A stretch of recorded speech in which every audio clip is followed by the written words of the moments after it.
വിശാലാക്ഷി സമേത വിശ്വനാഥൻ. കേരളത്തിൽ അപൂർവങ്ങളിൽ അപൂർവമായ ഈ ശിവസാന്നിധ്യം നമുക്ക് കാണാൻ സാധിക്കുക കൽപ്പാത്തിയിലാണ്. കാശിയിൽ എന്നതുപോലെ ഭഗവാൻ വിശ്വനാഥനായാണ് കൽപ്പാത്തിയിൽ സാന്നിധ്യമാവുന്നത്. ഭഗവാനോടൊപ്പം തന്നെ സാക്ഷാൽ ശ്രീപാർവതി വിശാലാക്ഷി ദേവിയായും ഈ ക്ഷേത്രത്തിൽ നമുക്ക് കാണാൻ സാധിക്കും. അതിനോടൊപ്പം ഗണപതി, വള്ളി ദേവയാനി സമേത സുബ്രഹ്മണ്യൻ, പത്നി സമേതരായ നവഗ്രഹങ്ങൾ, മറ്റ് ഒട്ടനവധി ഉപദേവന്മാരെയും ഈ ക്ഷേത്ര സമുച്ചയത്തിൽ നമുക്ക് കാണാൻ സാധിക്കും.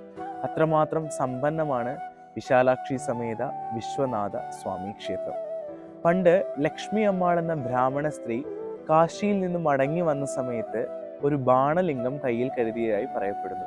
അന്ന് ഈ കൽപ്പാത്തി പുഴയുടെ ഭാഗത്തേക്ക് എത്തിയ സമയത്ത് ലക്ഷ്മി അമ്മാൾക്ക് ഭഗവാന്റെ അരുളപ്പാടുണ്ടായതായും ആ ബാണലിംഗം ഇവിടെ പ്രതിഷ്ഠിച്ചതായും പറയപ്പെടുന്നു.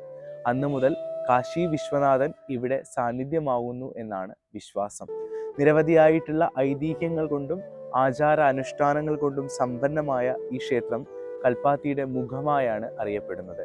കൽപ്പാത്തി സന്ദർശിക്കുന്ന സമയത്ത് വിശാലാക്ഷി സമേത വിശ്വനാഥ സ്വാമി ക്ഷേത്രം സന്ദർശിക്കാൻ മറന്നു പോകരുത്. നിങ്ങളുടെ മനസ്സിനും കണ്ണിനും ഒരു പ്രത്യേക അനുഭവം നൽകാനായി ഈ ക്ഷേത്രത്തിന് സാധിക്കും. മറ്റൊരു വീഡിയോയുമായി വീണ്ടും കാണാം.